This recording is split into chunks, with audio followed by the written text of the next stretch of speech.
اسلامی سال کا دوسرا مہینہ، حرمت والا مہینہ سفر اسٹارٹ ہو چکا ہے۔ اسی حوالے سے آج میں نے ٹاپک رکھا ہے۔ ویورز، اگر آپ نے ابھی تک میرے چینل کو سبسکرائب نہیں کیا ہے تو اسے سبسکرائب کر لیں اور گھنٹی کا نشان دبانا ہرگز نہ بھولیں تاکہ آپ کو آنے والی تمام ویڈیوز کے نوٹیفیکیشن مل سکیں۔ اور بہت اچھی باتیں میں آپ لوگوں کے ساتھ شیئر کرنے جا رہی ہوں۔ میری اس ویڈیو سے جڑے رہیے گا، شروع سے لے کے آخر تک آپ نے دیکھنا ہے۔ سفر کے مہینے کے حوالے سے لوگوں کے ذہنوں میں جو مسکنسیپشنس بیٹھے ہوئے ہیں، بہت ساری مس انڈرسٹینڈنگس ہیں کہ کیا سفر کا مہینہ منحوس ہے، اس کی کوئی نحوست ہے، اور سفر کے مہینے کو اچھا نہ سمجھنا، اس مہینے کو خالی سمجھنا۔ اس میں بہت سے ایسے کام ہیں جو لوگ نہیں کرتے ہیں، بہت ڈرتے ہیں، اور بہت سی ایسی توہم پرستی کی باتیں جو لوگوں میں مشہور ہیں، وہ ساری باتیں میں ابھی ایک طرف رکھوں گی، آپ کے ساتھ میں ڈسکس کروں گی صرف اس بات پر، قرآن کا حوالہ دے کر کے سفر کے مہینے کے حوالے سے جو بھی مسکنسیپشنس ہیں تاکہ وہ آپ لوگوں کے دور ہو سکیں۔ قرآن کریم کی 25ویں پارے کی سورہ شورى میں اللہ تعالیٰ نے جو بیان فرمایا ہے، میں اس کا ترجمہ آپ کے ساتھ شیئر کر رہی ہوں۔ اللہ تعالیٰ فرما رہا ہے، جو مصیبت بھی تم کو پہنچتی ہے وہ کوئی اور وجہ سے نہیں پہنچتی، کسی مہینے کی وجہ سے پہنچی، کسی دن کی وجہ سے پہنچی، کسی کے سامنے آ جانے کی وجہ سے پہنچی، خواب کسی چیز کے دکھائی دینے کی وجہ سے پہنچی ہو، فرمایا یہ سب خیالات غلط ہیں۔ جو مصیبت پہنچی ہے تم کو، یہ تمہارے ہاتھوں کی کمائی ہے، تمہارے اعمال کا نتیجہ ہے۔ اس لیے جب بھی انسان کو کوئی بھی مصیبت پہنچے تو اپنے اعمال کا جائزہ لیں،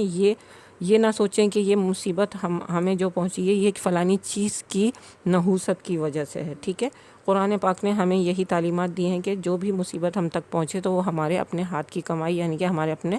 اعمال کا نتیجہ ہے۔ ابھی یہ بات کلیئر یہاں ہو جاتی ہے۔ مزید میں آپ سے بات کروں گی، حدیث کا حوالہ دوں گی آپ کو۔ بخاری شریف کی حدیث ہے کہ اسلام میں نبی کریم صلی اللہ علیہ وسلم نے حدیث میں فرمایا ہے کہ اسلام میں نہ سفر ہے، نہ الو کی نحوست ہے، نہ بدشگونی لینا ہے۔ اس حدیث شریف میں بطور خاص لا سفرہ کے الفاظ کہے گئے ہیں۔ اس سے یہ پتہ چلا کہ سفر کا مہینہ منحوس نہیں ہے، نہ اس سے کوئی بدشگونی لی جائے۔ فرینڈ، میں نے آپ لوگوں کے ساتھ قرآن کریم کی 25ویں پارے کی سورہ شورى کا جو ذکر کیا تھا، اور اللہ تعالیٰ نے سورہ شورى میں جو بیان کیا تھا کہ جو بھی مصیبت تم کو پہنچتی ہے وہ کوئی اور وجہ سے نہیں پہنچتی، نہ ہی کسی مہینے کی وجہ سے، نہ کسی دن کی وجہ سے، اور ساری ڈیٹیل میں نے آپ سے بات کی تھی، اور پھر آپ کو یہ بھی بتایا تھا کہ وہ صرف انسان کے اپنے ہاتھوں کی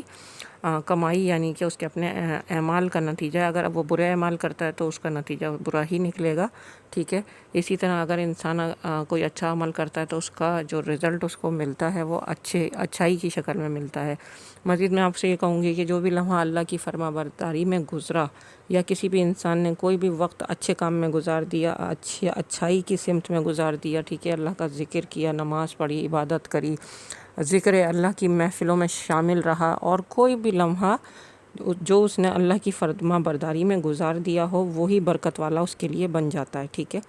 اور اگر اسی طرح اگر آپ اس بات کو اپوزٹ لے لیں تو اگر کوئی انسان زندگی کے جو بھی لمحات گزار رہا ہے اور وہ برائیوں میں، بری چیزوں میں گزار دیتا ہے، ٹھیک ہے، تو وہی چیزیں اس کے لیے گناہ کا باعث بن جاتی ہیں۔ تو یہاں پہ یہ بات آپ کو بہت اچھے سے سمجھ میں آ گئی ہوگی کہ اسلام میں کسی بھی قسم کے جو بدشگونی وغیرہ ہوتی ہیں، یہ ساری چیزوں کی، اور تہمات پرستی کی کوئی بھی ہمیں قرآن اجازت نہیں دیتا۔ اور سفر کا ماہ مبارک جیسے ہی اسٹارٹ ہوتا ہے، لوگوں کے ذہن میں بہت سارے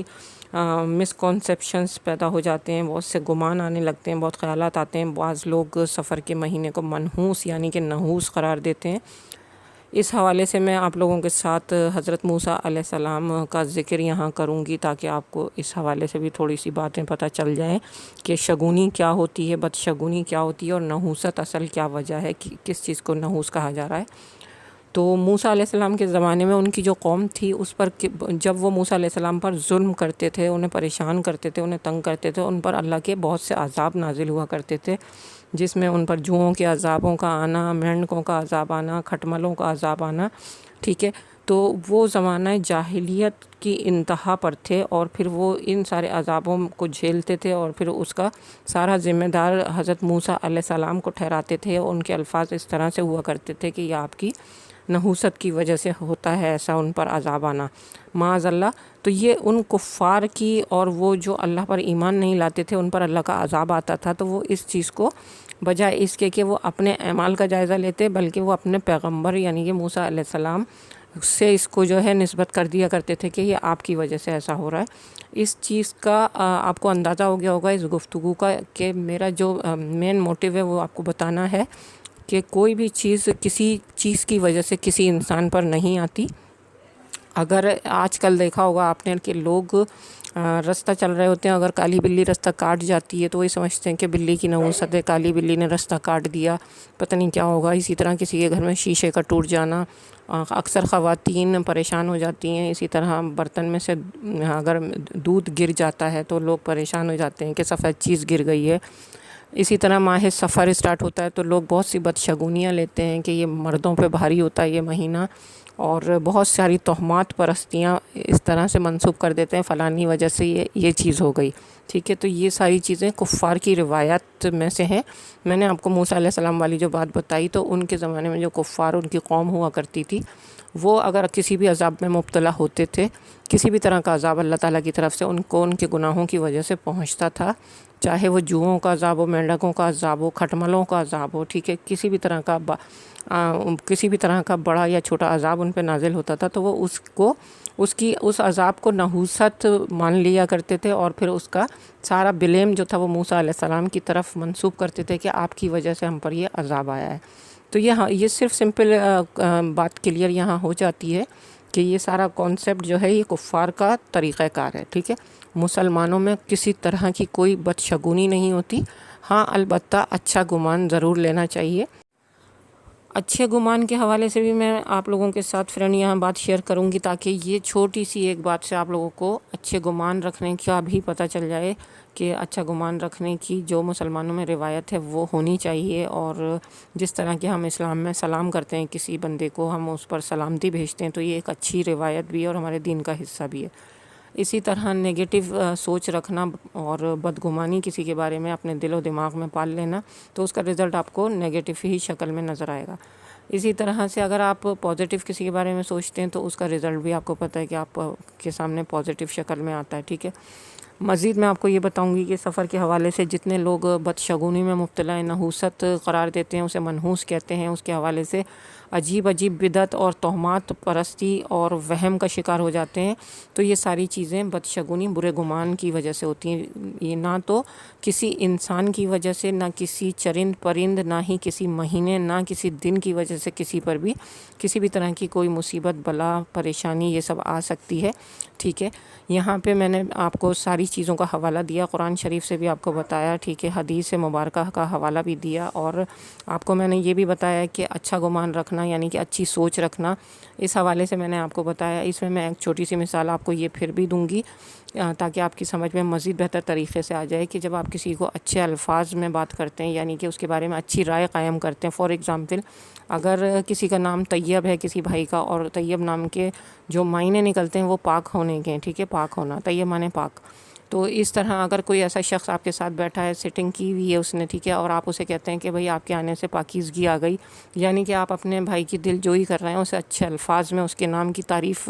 کے طور پہ آپ اس کو انکریج کر رہے ہیں، تو یہ چیز جو ہے یہ پازیٹیو چیز ہے، ٹھیک ہے۔ آپ اس کے بارے میں پازیٹیولی کوئی بات کر رہے ہیں، آپ اس کے نام کی حرمت کی وجہ سے آپ اس کو اچھے طرح سے ٹریٹ کر رہے ہیں، یہ ساری چیزیں پازیٹیو چیزوں میں آتی ہیں۔ اسی سے بہت سارے لوگوں کے مسکنسیپشنس دور ہو گئے ہوں گے کہ بدشگونی، بدگمانی، نحوست، منحوسیت، یہ ساری چیزیں، یہ ساری روایات، ٹھیک ہے، انسانوں کو، چرند پرند کو اور ان ساری دوسری چیزوں سے ساری ریلیٹڈ باتوں کو ایک منحوس تصور کر لینا، اور یہ ساری روایت ہم مسلمانوں کا بالکل حصہ نہیں ہے۔ اور کسی ماہ مبارک جو اللہ تعالیٰ کے عطا کردہ ماہ مبارک ہیں، جنہیں خدا نے پیارے پیارے نام دیے ہیں، رمضان کا مہینہ ہے، شوال ہے، ذی القعدہ ہے، ذی الحجہ ہے،